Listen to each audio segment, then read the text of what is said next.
특별검사의 이 사건 기소가 공소장 1번주의에 위배되었다거나 무죄 추정의 원칙이나 공정한 재판을 받을 권리를 침해한다고 볼 수 없습니다. 이 부분 주장은 받아들이지 않습니다. 피고인 김건희의 공소사실의 본안에 대한 판단으로서 첫 번째, 이 본관으로부터 목걸이 등을 받은 부분에 대해서 살펴보도록 하겠습니다.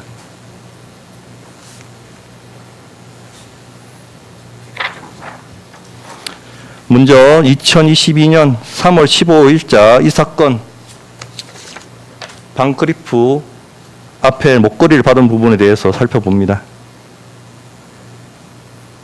이 본관이 피고인 김건희를 처음 만난 것은 2021년 11월 12일로 윤석열이 국민의힘 대통령 선거 후보자로 선출된 지 불과 일주일이 경과한 시점이었습니다.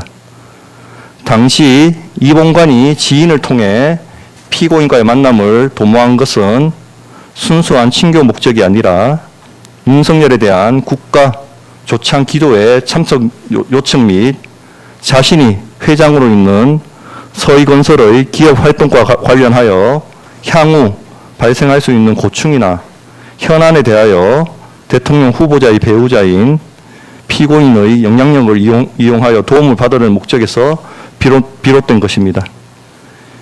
피고인의 연령이나 상당 기간 회사를 운영하며 미술품 전시업을 하였던 사회 경험에 비추어 피고인 역시 이 본관의 접근 동기와 의도를 충분히 인식할 수 있었던 것으로 보입니다.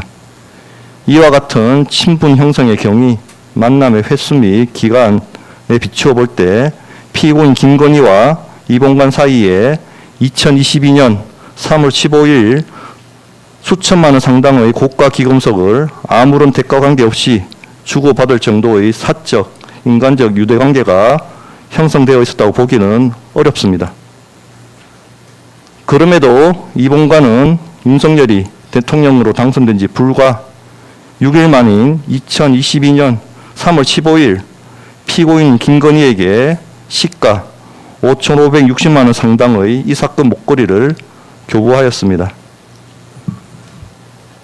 비록 교부 당시 구체적인 청탁의 취지를 명시적으로 밝히지는 않았으나 이 본관은 이 법정에서 당시의 동기에 관하여 대통령이 취임하면 만날 수 없으니 미리 친분을 확실히 해두기 위한 보험적 성격이었다.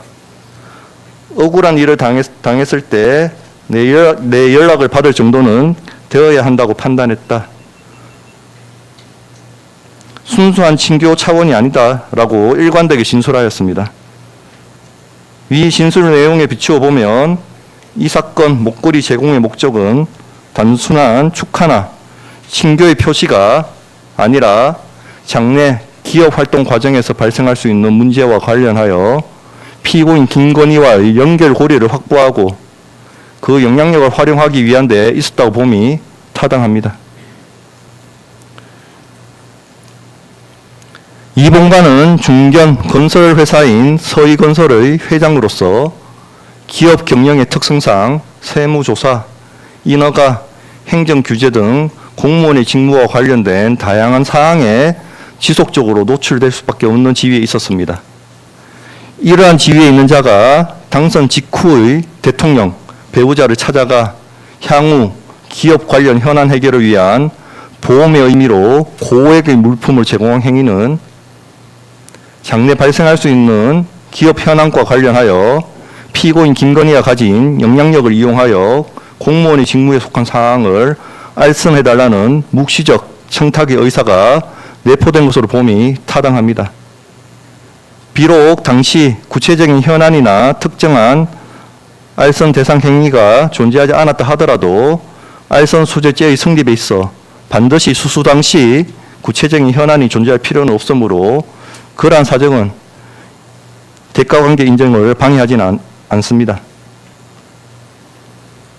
나아가 피고인은 이 사건 목걸이를 수사한 후 다음 만남인 이 사건 브로치를 받는 날인 2022년 4월 8일 이 본관에게 먼저 회사에 도와드릴 것은 없느냐고 질문을 하였습니다. 이는 단순한 축하 선물이나 사교적 의뢰의 범주에서 이 사건 목걸이를 받아들였다는 피고인의 주장과는 쉽게 양립할 수 없는 어려운 사정입니다. 위와 같은 사후적 언동은 피고인 김건희 역시 이봉관의 금품 제공이 자신의 사회적 지위와 영향력을 매개로 장차 서희건설의 기업 활동과 관련하여 발생할 수 있는 공무원 직무 관련 사항에 관하여 도움이나 편의를 목적으로 이루은 것임을 인식하고 있었음을 뒷받침합니다.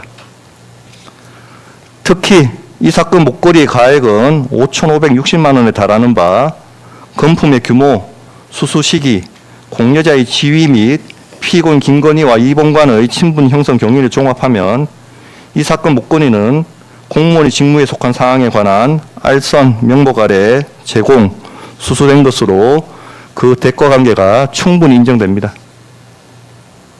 다음으로 2022년 4월 8일자 이 사건 브로치, 티파니 브로치 수수 부분에 대해서 살펴보겠습니다. 이봉관은 이 사건 목걸이를 교부한 뒤 한 달도 지나지 않은 시점에 재차 피고인에게 2,610만 원 상당의 이 사건 브로치를 교부하였습니다. 피고인이 이 사건 브로치를 받고 고맙다고 하면서 이봉관에게 회사에 도와드릴 것이 없느냐고 먼저 묻자 이봉관은 우리 사위 인수위에서 일하고 있다는데 대통령 학교도 검사도 다 후배 되시니까 좋은 자리 있으면 골라서 보시지요. 인수위에서 일하는 박성근이라며 사위인 박성근의 성명과 소속을 구체적으로 특정하여 인사청탁을 하였습니다. 피고인의 위와 같은 질문은 단순한 사교적 대화의 범위를 넘어 공여자가 기대하는 원조의 내용을 확인하려는 취지로 보입니다. 통상적인 축하 선물을 받는 자리에서 수령자가 먼저 공여자에게 직무 관련 도움의 필요성을 묻는 것은 자연스럽지 아니한 바 피고인은 이미 앞선 목걸이 수수 당시부터 이봉관의 금품 제공에 대가 관계가 수반되어 있음을 인식하고 있었던 것으로 보입니다.